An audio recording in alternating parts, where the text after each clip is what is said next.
and then also building student programming around how to help students navigate the college application process. So with that, let's jump into the topic today.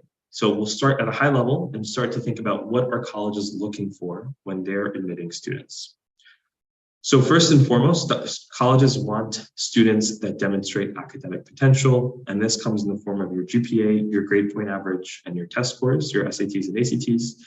And we'll jump into each of these more in just a moment. And I know there's going to be questions about test optional, given post-pandemic policies that have kind of persisted, and we'll talk about that in just a minute. They also want diverse student bodies, and obviously this has also been under attack given recent affirmative action policies. But ethnic diversity, religious diversity, socioeconomic diversity, areas of study and major, right? Interests and passions. And we can talk more about this as well. There's actually a really great research paper that was just released 2 weeks ago that was featured in the New York Times, which really breaks down some of these topics even more using wonderful data from a team at Opportunity Insights. It's a research lab at Harvard that we can talk more about as well. But colleges are looking for these two things, and then students that are interested and passionate about real issues, causes, and projects. They want students who are going to be movers and shakers and going to make an impact and leaders. So we'll talk about all three of these things. And again, if you have any questions, feel free to pop them in the chat. Feel free to say, hey, slow down, you're going too fast, or, again, any clarifying questions that come up. Okay, so let's start by talking about grades 9 through 11 and how you can prepare for the college process. And so the first thing is your GPA, your grade point average. So as we mentioned, this shows your strong academic performance. If we're thinking about an unweighted GPA, which is about out of a 4.0 scale, a 3.5 plus is going to be competitive for more selective schools.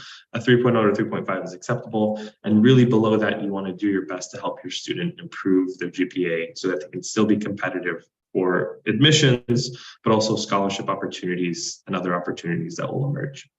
And so really below a 3.0, you want to try to, really support your child and maybe think about getting tutoring services or additional services to help them increase their GPAs.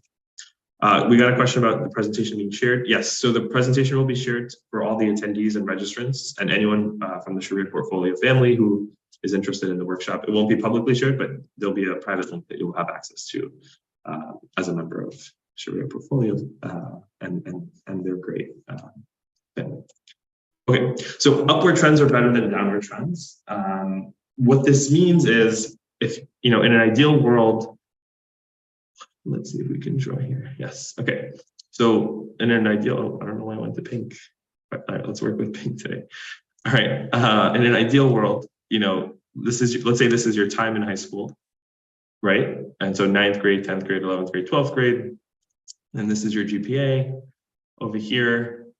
What you want to happen is that, you're somewhere above in this high area. This is in an ideal world. You're getting great grades overall and you're doing well.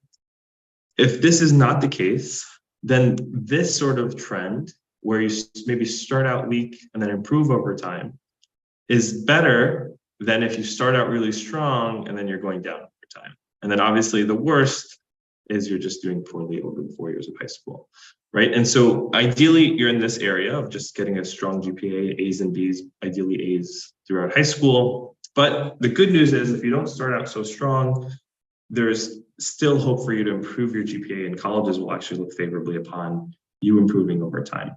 But if you start out really strong and then go down over time, that doesn't look as great. And then, worst case scenario, you are not doing great from the beginning.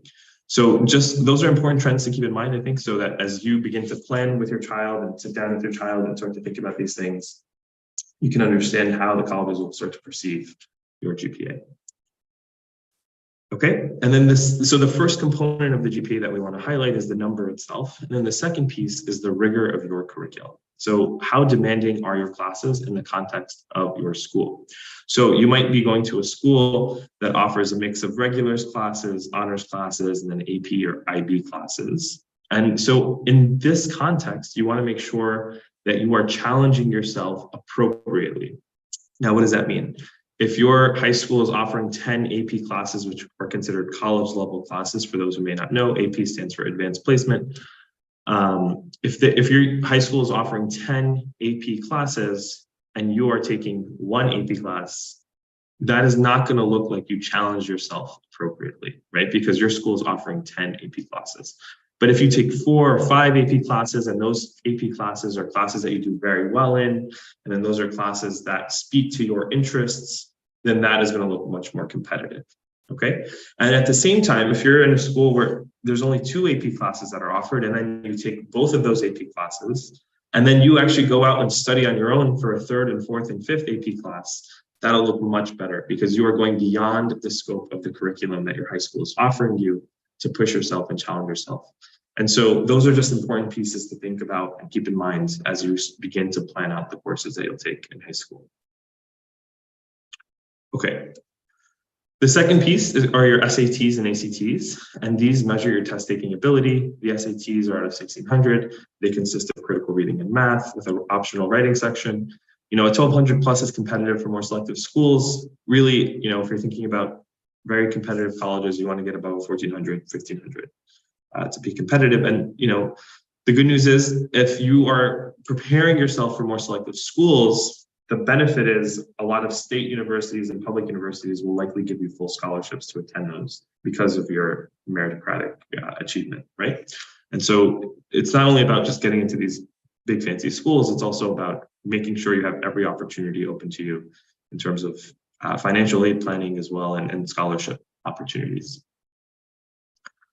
So in the spring of 2024, the SAT is going to be moving to a digital only, and it will become an adaptive test. So what that means is similar to the GRE, if you're familiar for graduate school, if you're doing well on the exam, it'll adapt and get harder during the test, okay?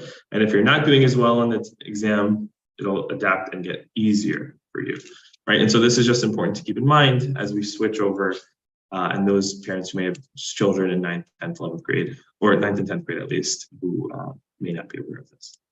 Okay, then you have your ACTs. The ACTs are out of 36. They consist of English, math, reading, and science. And when I say science here, this is not like biology facts that you're memorizing. This is applying the scientific method, being able to read graphs and that sort of thing. And so if you have a child who may be more STEM oriented, it might be worth looking at both tests and taking a practice exam in both of them before you commit to studying one or the other. So for example, if you live in the state of Connecticut, the SAT is actually the high school exit exam that they use for the state purposes. So every student in Connecticut is going to have to take an SAT. However, for the college process, just because you took the SAT does not mean you have to send the SAT. You could, in fact, instead study for the ACT, focus on the ACT because you think it might be better suited for your interests, better suited for the content in terms of what you want to study for. And so you take that for college planning purposes. On the flip side, the ACT is very popular as state exit exams in the Midwest. So if you live in Chicago or Illinois, you'll likely take the ACT before you graduate high school. And again, that doesn't mean you have to submit that exam for the college process. You could submit an ACT if you decide to study for that. And colleges will take either one of those two exams.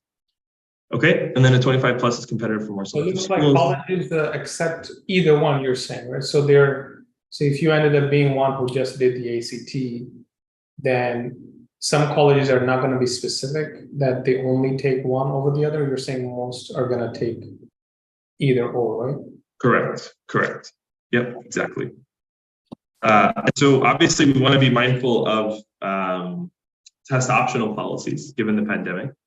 And so here what I would say is really look at the college and universities that you want to apply to or your child wants to apply to, and then make a list based on that information. So for example, Harvard has said that they're not going to go, they're test optional until 2026. However, in the same city, on the opposite side of town is an institution called MIT, right? And MIT said we want tests as soon as, basically at the end of the pandemic, they want to test right away because they felt it was an important part of the process. And so you see this variation, right, that exists between different colleges. And so in order for you to prepare for the process, it's really important that you think about what colleges you want to go to. So if you have a specific college in mind, and let's say that's a, public state university, the flagship state university in your state, and that one is test optional, and that's where you want to go, then, investing time in studying for the SATs and ACTs may not be useful if it's test optional, right? And so those are the kind of the marginal decisions you have to make But I still recommend overall, if you're considering a broad profile of colleges, to consider taking these exams. Okay. Can you take the ACT or SAT during college? No, these are exams that you have to take prior to applying to college. And so you want to take these beforehand. Okay. And typically you take them in your 11th grade year or your junior year. Okay. Let me pause for questions here.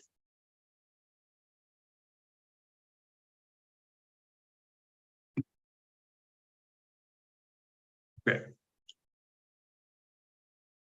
All right, let's keep going. So the first piece we talked about is your GPA, your SAT, and now we're going to, or your academic achievement, and then we're going to talk about your extracurricular involvement.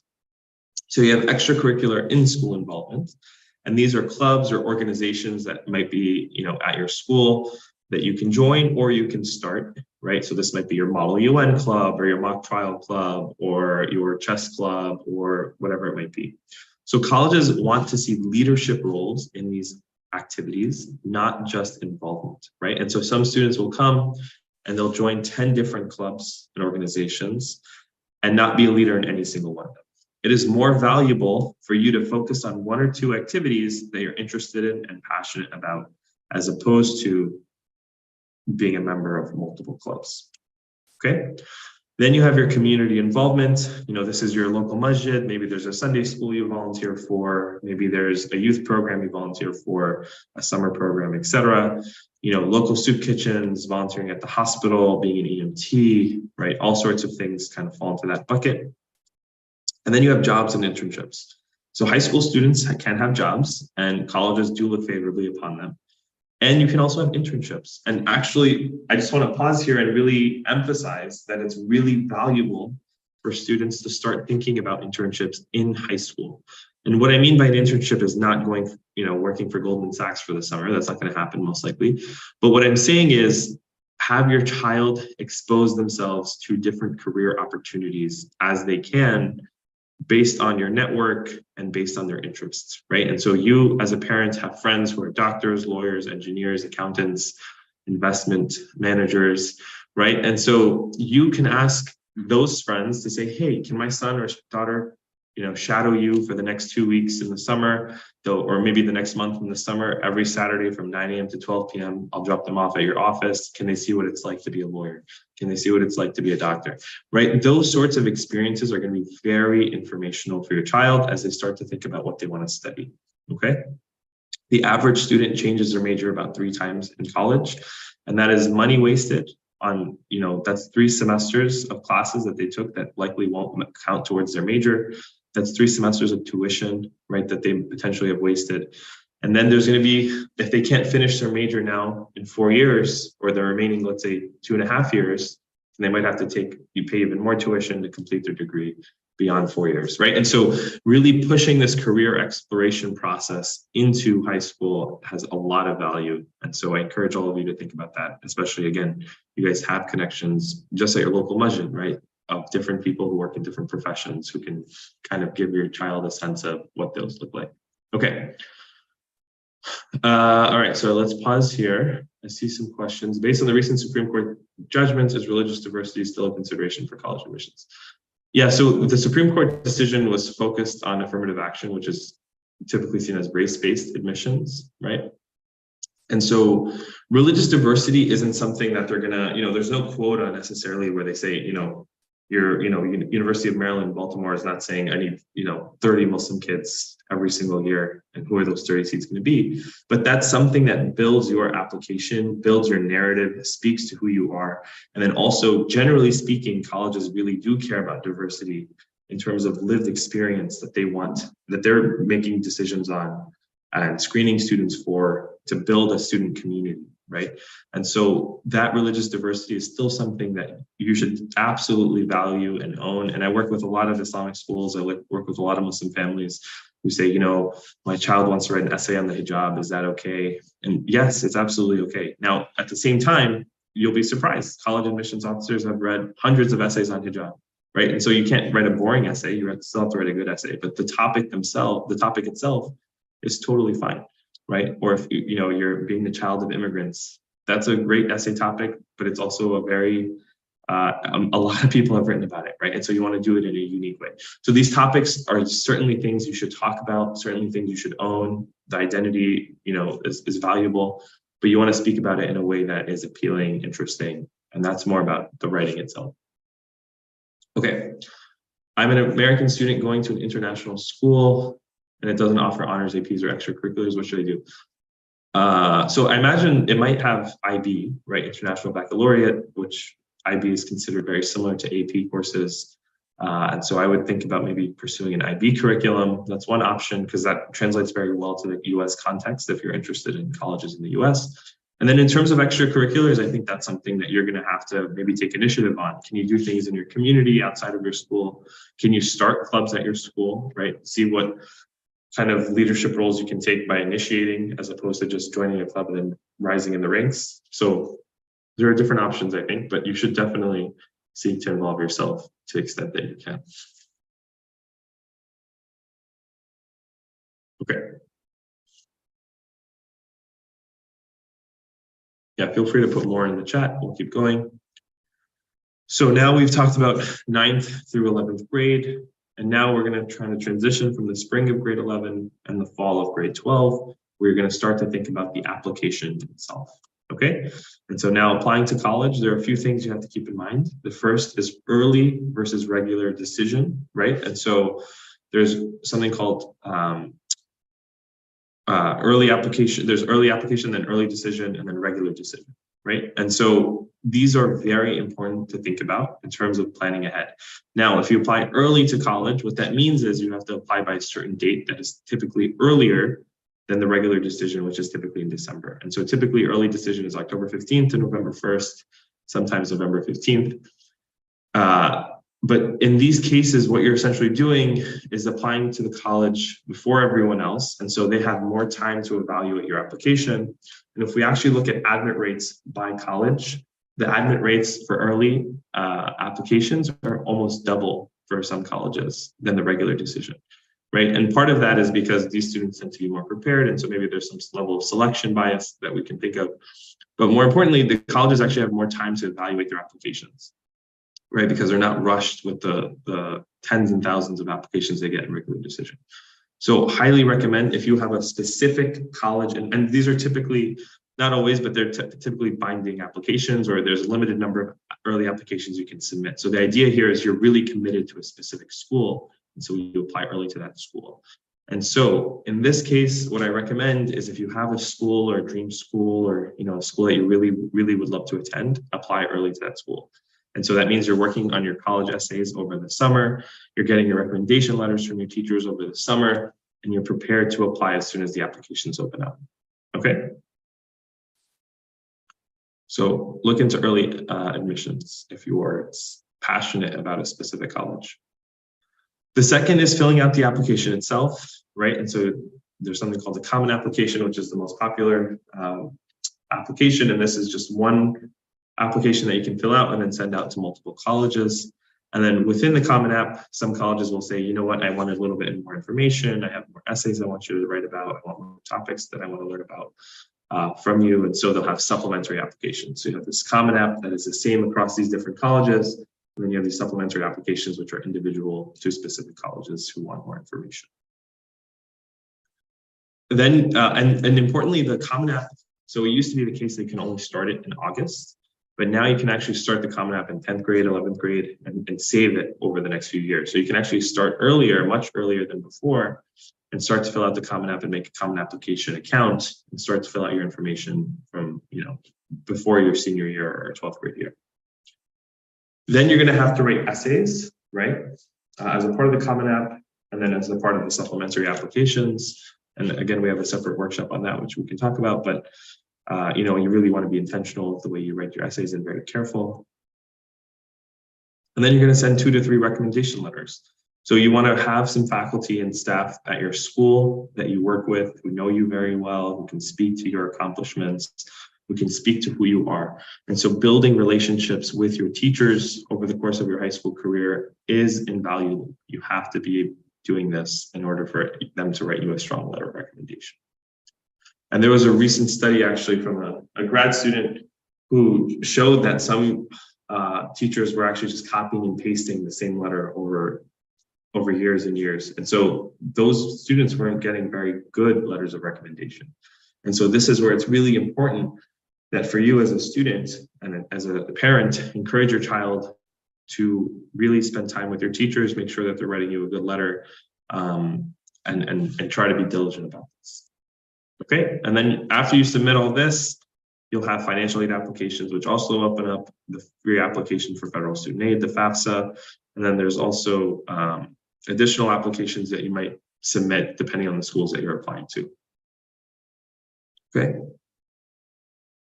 And so this is kind of your senior year. You are starting to do all of this, and it can come at you very fast. And so students have to really be aware of these deadlines and make sure that they're kind of preparing and have everything already set before this. And if you'll notice, the piece that I want to highlight is this is all happening by, let's say, December, right? And so your grades for your senior year won't really count as much towards your college application because the colleges are making a decision about your application before you have the grades for your senior year, right? And so those 9th through 11th grade years are really valuable in terms of making sure that you have a good GPA, taking the right courses, and then doing well on your SATs and ACTs. Okay, how can I get data on what are the admit rates, GPA, and SAT scores? So I'll share a resource in just a moment that's really good that I highly recommend. But happy to have a follow-up conversation as well. Okay, so just to highlight, these are some screenshots of the Common App itself. So you have this, login, make an account type of page.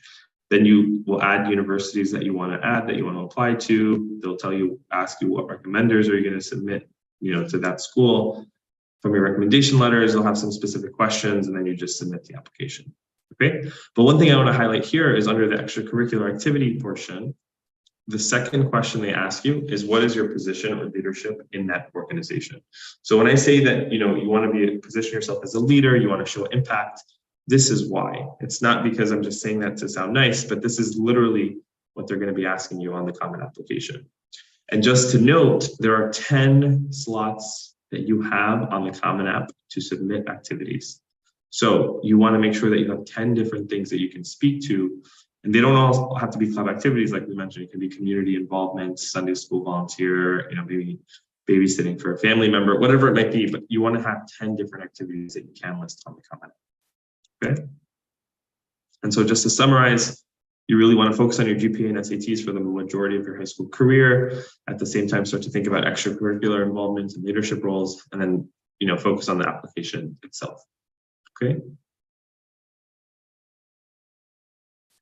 So if a student didn't take the SAT or ACT during high school and is now enrolled in a community college, yes, they can still take the SAT or ACT if they're applying to a college that requires it, yes. But again, that's where you have to double check. Does a college require the SAT or ACT that they're applying to, or is it test optional at this point? Okay.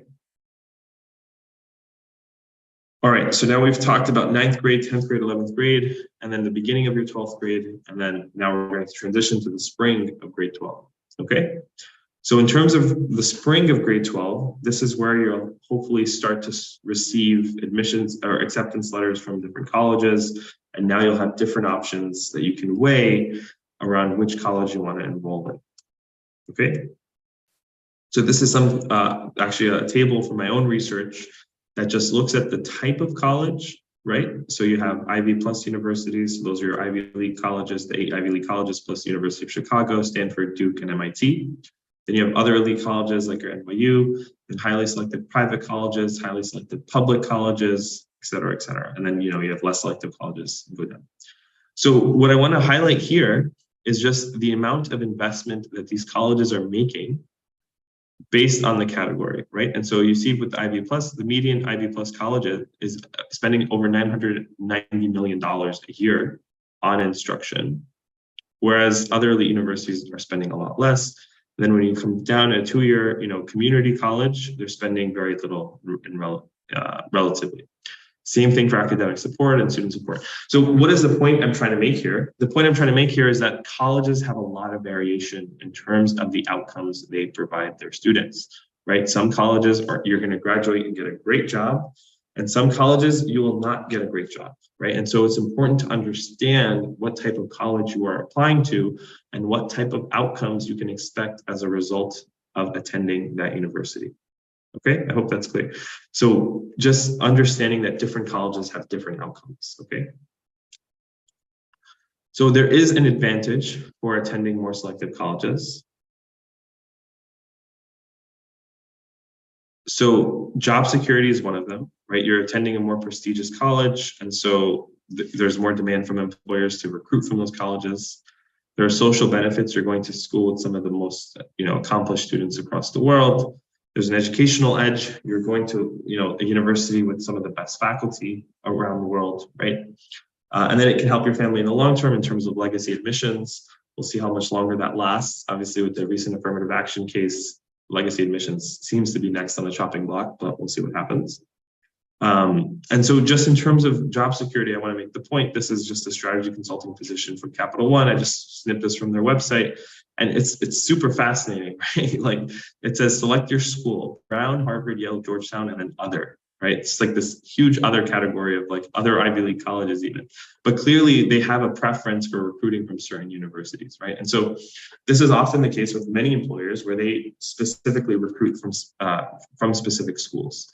And so it's just important to understand that in the context of, preparing for life after college, it can be really important to attend more selective colleges depending on what it is you want to do, okay? Now, let me pause there for a minute. Any questions?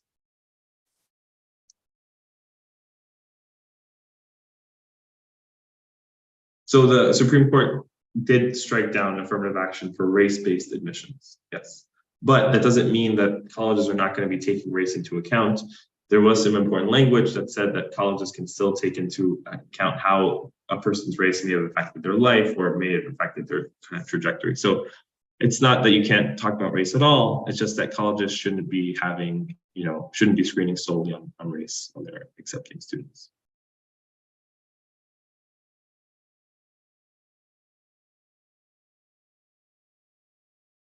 So do you know if the United Nations prefer certain schools similar to Capital One?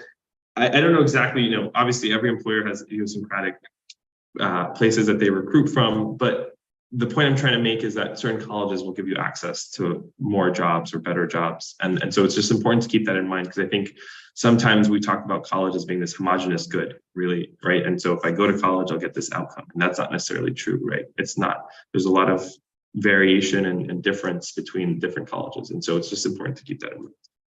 Okay. All right. Let's keep going. So now I just want to give you a framework for choosing a college. And so I know what I just said about attending more selective colleges do have a lot of benefits, but at the same time, I love this quote, the number one school may not be the number one for you, right? There are a lot of considerations to keep in mind when selecting a college. The academic fit is just one. Then there's a financial fit, right? Can you afford to attend this college? And then there's the campus culture itself. And sometimes we feel like maybe this is the least important of the three, but I'll try to make a case for why it's one of the more important ones to consider. Okay.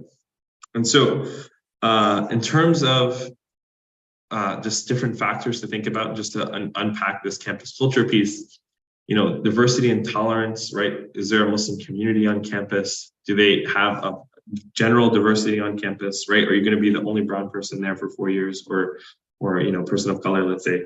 Or are you going to, have a welcome community that you can also experience this time with, right? And I really want to emphasize, I think in our community, we kind of see the college we experience as a transactional relationship, right? I go to college, I get this outcome. In reality, it's a transformational experience, right? And so students will go to college and likely meet new people, experience new ideas, and may change dramatically as a result, right? And so I really want to push us away from this idea and this notion of it's just a transactional relationship. It's a transformational experience for your child. And so these factors are really, really important to consider. Okay.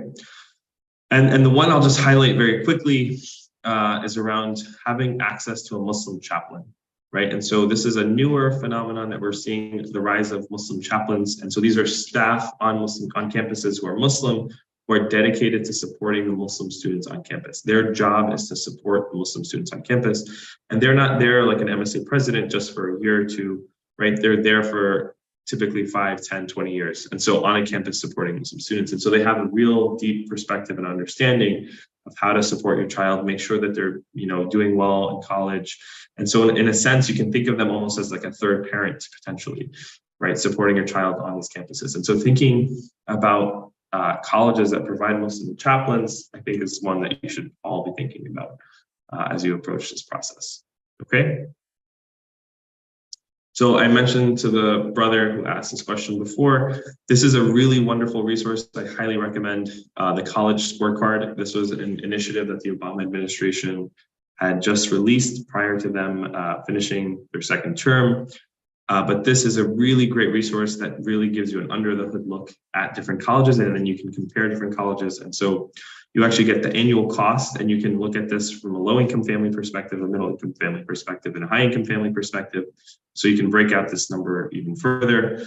You can look at the graduation rates for students who go to those colleges, and then you can look at the salary after attending. And so the median high school graduate makes about $30,000 a year. And so there are some colleges you'll see that have a median salary 10 years after attending of $35,000 a year, right? And so essentially, that college did very little in terms of adding any value to or return on investment for that child because their salary is very comparable to a high school graduate, right? All this to say that you should really do your research and dig into what are the outcomes and the inputs. I think the brother was asking about inputs, but you can see both here, inputs and outcomes for different colleges. And so definitely look into this and use this tool when deciding between different colleges.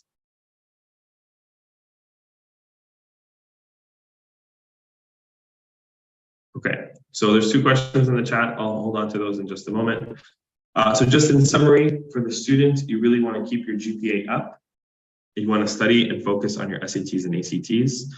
Your SATs and ACTs can pay off very large dividends in terms of scholarship opportunities for state flagship universities. And so making sure that your child is really investing the time and energy into those to get a good score can be really, really financially beneficial. And then use your free time wisely, right? So students should not be spending their summer just watching TV or playing video games. Those are, great things in moderation, but they should really be going and being active in the community, trying to solve a problem, trying to be, do something of value and importance that they can add to their college application. And ideally, those are things that they're passionate about. I'm not trying to manufacture, a strong resume, but pursue your interests in a way that is valuable and useful, and you can, then share later on in a college application. And then understand the importance of high school. This, the type of college we just mentioned does matter a lot. And so making sure that you get into a good college can have a lot of value. And then job of the parents, I would really put financial preparation on the job of the parents, right? Thinking about how to pay for college is really, really valuable. We can talk about financial aid maybe another time, but again, really thinking there's a huge student loan crisis happening nationally.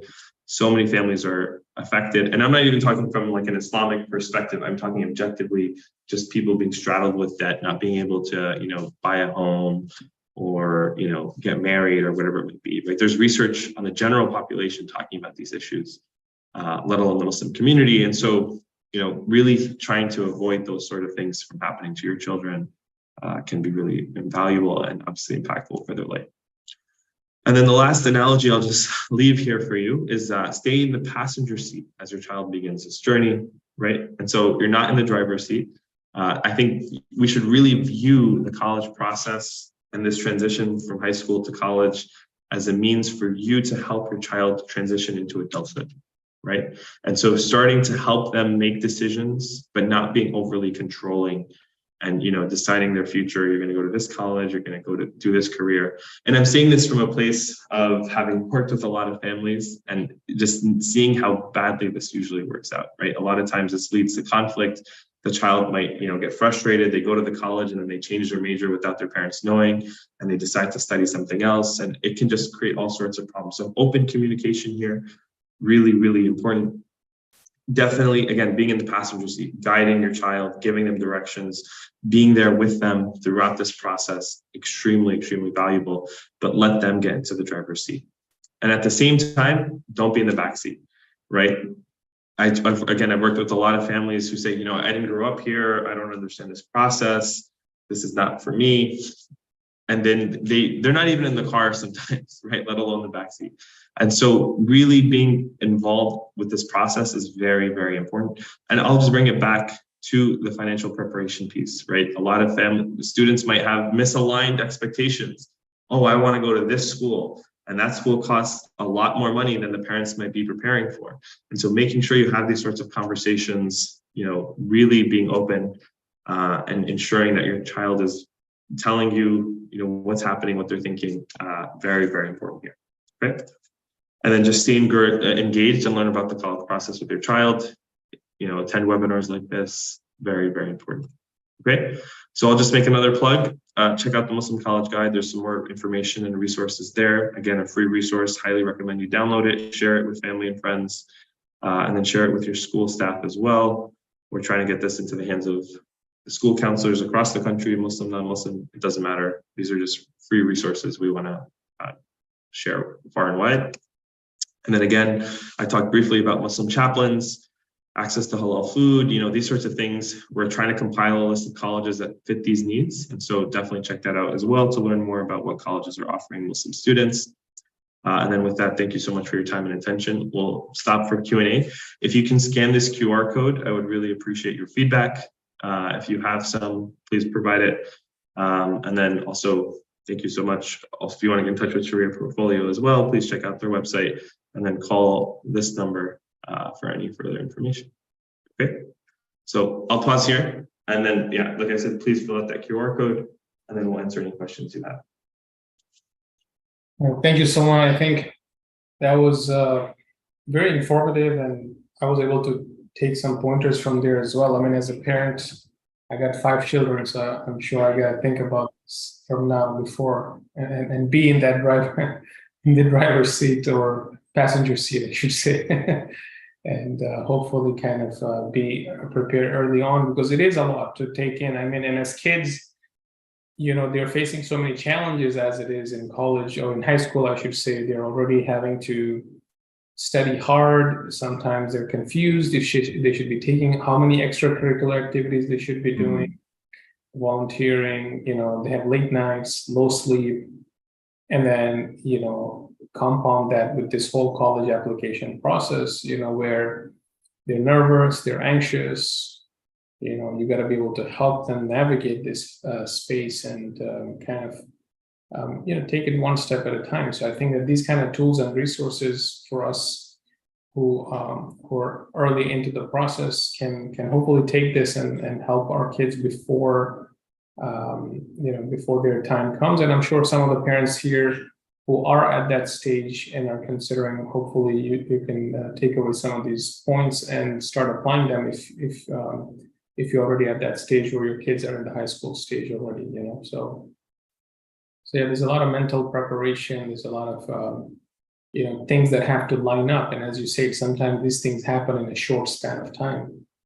And writing essays, if you're not used to or prepared for writing those essays, or if you haven't built the relationships with your teachers to be able to get those letters of recommendation, you don't want to be kind of scrambling at the last minute for something like that, versus if you planned a little bit ahead of time, hopefully it'll have a little bit of a smoother process. It's not going to be completely, bumpy free, or whatever you want to call it, but, at least you'll be able to be a little bit ahead of the curve as and when you get closer to that stage. So yeah. Absolutely. No, absolutely. Okay, so if you can scan the QR code again for any feedback, and then we'll answer. There's 2 questions in the chat. One was to just go back to this slide, so I'll pause here. Just want to take a screenshot or something. And then there's a good question: at the risk of sounding blunt, are college admission consultants worth the amount of money they charge? I love this question. Great question. So I think this really, and I'm saying this as someone who does this sort of work and has a college advising company. I think it really depends on what you're looking for, right? So if you told me that you want your child to go to a state university, so I grew up in New Jersey, Rutgers is a great state university. You know, if you go to Maryland, UMD, Baltimore, right? If you're in California, Berkeley, UCLA, USF, one of those. So like these flagship state universities, if that's the goal for undergrad, then I don't think you need a college consultant. And the reason why I'm saying that is because those institutions are receiving so many applications that they really have to screen students based on their GPA, based on their SAT, ACT, et cetera. That if you, it's better that you invest in tutoring services for your child to make sure that they have a strong GPA, or invest in tutoring services to ensure they have a high SAT and ACT, and that'll kind of be the gateway into them getting accepted into those types of universities. Now, if you said you wanted to get your child into, you know, what we talked about with the Ivy Plus universities, really break into those sort of colleges, then I think that is where you start to think about a college consultant, right? And the reason why is because you really have to spend a lot of time polishing your application, refining your essays, really making sure that there's a narrative that you're building, right? This holistic admissions process can be very daunting and to do on your own. And I'm, as someone who's done admissions work before, you see very simple mistakes that students are making that automatically, boom, their college application is out the window because, you know, they may have done something fairly innocently that just makes it very difficult to move forward on their application. So again, depending on the college that you're applying to, I think it depends on the college consultant. And I'll say too, you know, if someone is, I really dislike this industry as someone who's in it, because I think there's a lot of fear mongering that people do, right? And so if someone is trying to sell you their services based on fear mongering and, oh, you need me and you can't do it without me, then, you know, I think that's a red flag. You should be careful about that. So just, you know, just, I think talk to different people. If that's something you're considering, you should definitely talk to different individuals and consultants and see who seems to be a good fit. But definitely don't be, you know, don't let them fear mongering their way into your wallet necessarily. But also, again, think about the colleges that you want to apply to. Okay. Is it a good idea to send kids to a good private high school in order to get to Ivy colleges? So again, this is a very hard question to answer with a blanket answer. I think you have to think about what your goals are as a family and what you're looking for. Private colleges, you know, do seem to have, depending on the college, by the way, I mean, private high school has such a broad term, right? A broad range of what is included in a private high school. But there are some high schools which, you know, are as expensive as an Ivy League college in terms of their annual tuition, which seem to have a strong pipeline to those colleges, right? So I'm thinking Phillips Andover Academy, Phillips Exeter Academy, these really elite echelon kind of high schools in the country. But outside of that, you know, I wouldn't necessarily assume that your child is going to get into one of these colleges by just attending one of those high schools. I think there's a lot of diligence you have to do, and a lot of planning and preparation, like we talked about in this webinar, that you have to do in order to be competitive. Okay. In the area I live, there's just one good public high school. Yeah, I mean, that might be a challenge, but I think that's where, you know, that doesn't mean that your child is not able to apply to more selective colleges. It really, again, depends on what you're looking to do and what your plan is for your child. But I think there are lots of opportunities in the schools that you have access to right now in terms of encouraging your child to pursue their passions, pursue their interests, try to make an impact. And so let me give some examples of that. So there was a family that I worked with a few years ago where, you know, the child had very good academic standing, great student, but little to no extracurricular activities on their college application. And so, you know, I was helping her think about, you know, what are some things that you're interested in, passionate. We went down the list. Okay, how about this? How about this? How about this? Nothing, right? The student was interested in little to nothing except for doing makeup. Okay, so, you know, this was her passion. She would just watch YouTube videos on how to do makeup, and it was just something that she was very interested in doing, and she would do it for her friends and her mom and things like that. And so we brainstormed, and we realized we basically started having her volunteer at her local senior citizen home and doing makeup for the elderly women at the senior citizen home. Okay, and so you had this, you know, brown Pakistani girl going and doing all this, you know, every Saturday. she's going and waking up, doing makeup for this, elderly white women who are at the nursing home. And within a few weeks, word gets around. And now she had a line of people, a line of customers, right? I mean, she's volunteering her time, but a line of women who wanted to come and do their makeup every time she came. And so she had to recruit her classmates. So then she got some of her classmates to come join her because the demand was too high.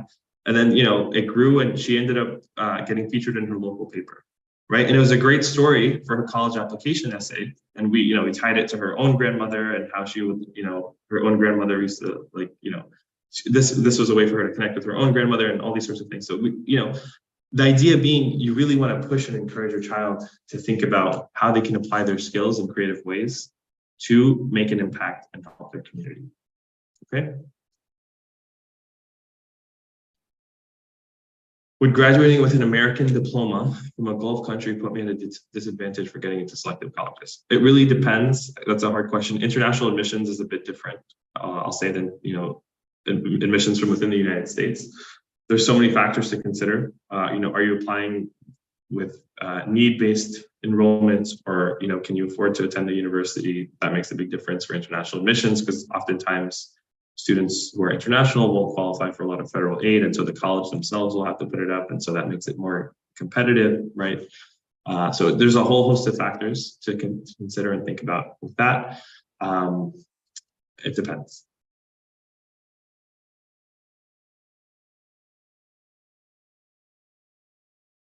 All right, I know we're running up on time. Well, actually, no, we still have time actually, right? So 7:30. So yeah, so please feel free to continue asking questions. Yeah, good question. Do the expensive sticker schools have merit-based scholarships? Very good question. So typically, public universities, highly selected public universities will typically offer merit-based scholarships for students with high SATs, ACTs, and high GPAs. The more expensive private schools are not going to be offering merit-based scholarships, right? There are more valedictorians in the country than there are seats at Yale or Princeton, right? And so it doesn't make sense for them to offer a merit-based scholarship if they can just accept every top achieving kid in the country. And so they don't offer merit-based scholarships, but they will typically offer need-based scholarships for those in need, those with financial need. And a lot of times they have really generous programs. Princeton, for example, is infamous for being very generous with their financial aid. And so if your joint income is below $250,000 a year, you might still qualify for some level of institutional aid from that university.